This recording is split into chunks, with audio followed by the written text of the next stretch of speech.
All right, in this video, guys, we're gonna look at the common or the uncommon attachments, I should say, all of the gray attachments, and we're gonna see if any of them are actually worth even crafting, seeing as though they're the easiest, and seeing which ones make the most impact on actual recoil reduction, and give you guys some tips on which ones I think you guys should actually spend your crafting materials on and put on your weapons. So if you're new here, I go by NickyT, and I love creating tech, gaming, and PC related build content. So if that resonates with you, consider subscribing as you watch this video. Let me know down in the comments below, do you think any of these attachments are worth it? Really curious to hear. Personally, I feel like the attachments, if I don't have them on, I don't really notice them. Most important attachment for me so far has been extra ammo, bigger mags. Those are the ones that I end up crafting. So yeah, let me know down in the comments, what are you crafting for your weapons, and do you feel like they make a difference? If this video helps you at all, please drop a like on it, maybe hype it up. That would be awesome. Two ways you can also support me for free, and then definitely subscribe so I can keep making content like this. Okay, so first up, we're gonna test the Rattler, and we're just gonna do the Rattler. I usually like to stand around this rock and work my way back. So we're gonna stand by this rock, and we're just gonna let the recoil do its thing. So I noticed the Rattler does this like question mark shaped pattern pretty consistently. Make sure I give it all the ammo. I don't think I had full clip on that last one. Yeah, it does this like weird like first 5 bullets, and then it starts doing this like circle shape. So let's see, we're gonna throw on Muzzle Brake 1, which is 15-15 for vertical horizontal, and just let it do its thing. It looks a little tighter right off the bat, but not much. I mean, can't really see too big of a difference with that one. It's still doing that weird like circle pattern at the end after shooting like 5 bullets.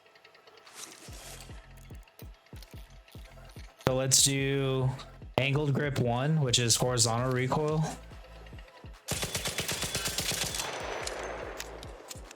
I don't really see a difference.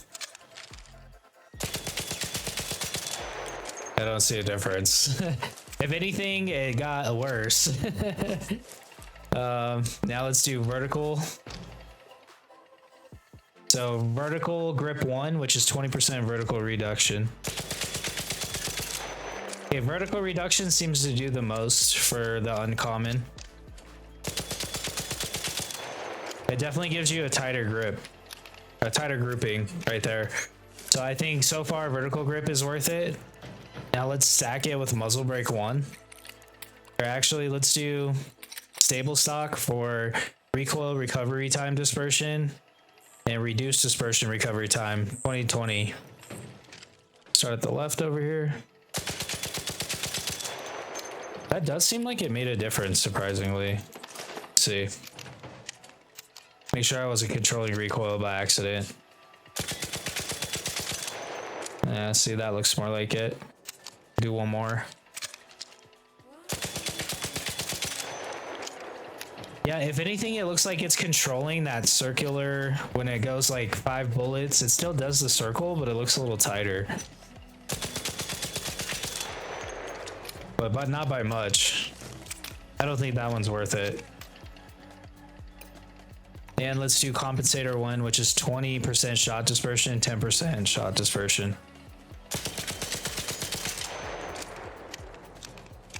Didn't look like it did anything.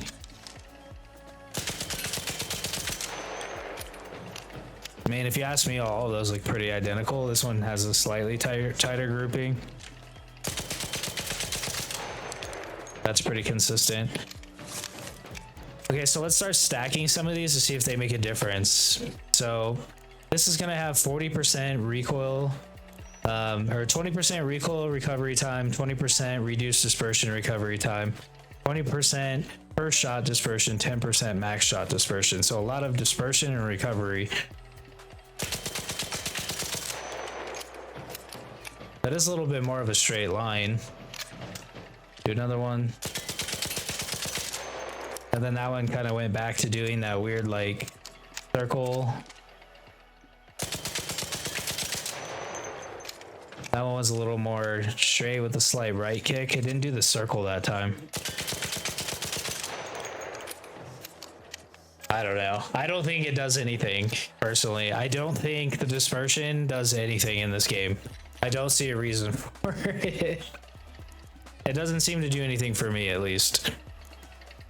So now let's do muzzle brake, and we're gonna do angled grip 1. So we have 15-15 for vertical horizontal, and then 20% horizontal. So it's at 35% horizontal reduction. So that made a difference. Let's see, that's a lot tighter than that. Okay, so if you notice, the first like 4 or 5 bullets are really tight, and then it does that circle. But all of those are pretty consistent. So if you remember our control, this is what it looks like without anything. So you can see it's slightly tighter grouping. Do one more. Okay, so we're gonna do vertical, and then we'll do the muzzle brake again. So you're gonna have 35% vertical reduction. That is by far the biggest change. Do you see that? About half this height. Oh, wish I would run out of ammo. Okay, we're gonna do it again.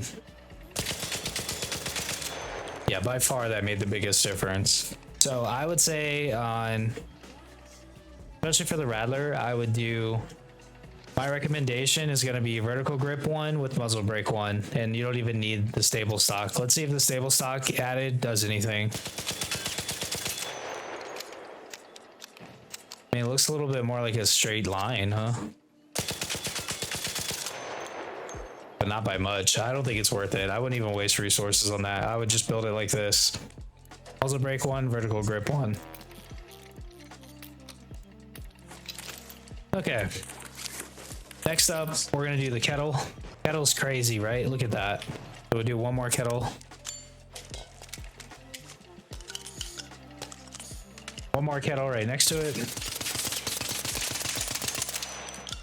So for me, I have a very high CPM. I can hit about 8.5 pretty consistently, sometimes 9 if I'm like really trying. 9 is pretty hard for me, but I can easily be around 8.5. Okay, so now what we're gonna do is we're gonna put on a dispersion. So Compensator One, and just try that and let it do its thing. I don't think that did anything. If anything, it gives you a little bit cleaner of a line, but I honestly don't think it's doing anything. Let's stack the recoil recovery time with stable stock 1 and recoil dispersion recovery time. I mean, if anything, it just didn't have as much like kick to it, from what it feels like. Maybe it's a little more useful on the kettle. I don't know. I don't feel that big of a difference. It is a little straighter right there. Let me make sure I'm not doing the recoil.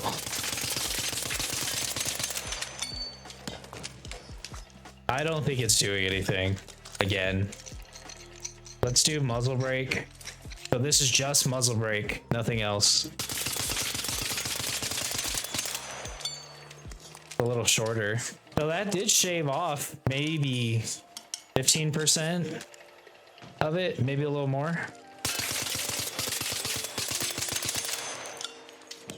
Compared to going up there, it's not reaching the top anymore like how that one was. My finger's getting tired from hitting it. So now let's stack. We already know. Let's try it again to see if it makes a difference. Let's stack vertical recoil 20% with the vertical grip and muzzle brake. That's pretty similar. I mean, it definitely shortened it vertically. That one actually ended up starting way higher, and it still has a pretty good grouping. Try to keep them consistent. I mean, it definitely gives you a tighter spread. That's for sure. Vertical seems like it's the best. Now let's stack that recoil recovery time and reduced dispersion recovery time and see if it makes a difference. By the rock and start here. I don't know if that made a difference. Does that look any different to you guys? I don't think so. I think the dispersion is a waste. Again, I would do vertical grip and muzzle brake.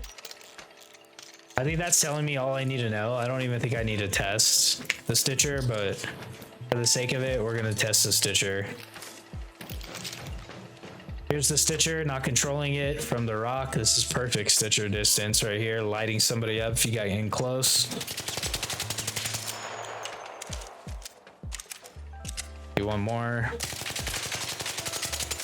So very consistent. Starts off with about 4 bullets and it goes left, right. That one pretty much goes left, right, left every like 4 or 5 bullets. Okay, so this one I'm gonna do, I'm really curious if this shot dispersion does anything. Let's do that, and just with that immediately, I want to see if this makes a big difference or not. I mean, it looks identical to the other ones. It just goes left, right. It goes like a little bit up, left, right, left immediately. I don't think it does anything. So I'm just gonna do muzzle brake, and I'm gonna do muzzle brake with vertical grip. So 35% vertical reduction, 15% horizontal. You can feel that when you do it. You can actually feel it not go as aggressively up. To me, that's a pretty decent. From here, you're missing probably 30%. Okay, so let's do horizontal now. Curious. So it definitely regains that vertical. But I don't think it makes that big of a difference. So I'm gonna take it off, and here's with muzzle brake, but no, right here. Let's go no muzzle brake, nothing on it, and put it right next to it. I mean, I guess it does a little bit better of a job of doing that side to side. Dispersion.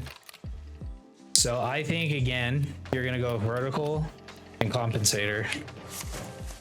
Vertical compensator, not vertical compensator. You're gonna do muzzle brake, vertical. That's the best combo. It seems like it's the best combo for all 3 weapons. So I think for my testing, if you guys want to use common or if you guys want to use common attachments, I would only make muzzle brake and vertical grip for all 3 of the starting weapons if you guys are going to do that. So I think that I have enough evidence for me at least to be able to confidently say that, and I think that's where I'm just going to end the video for this one specifically.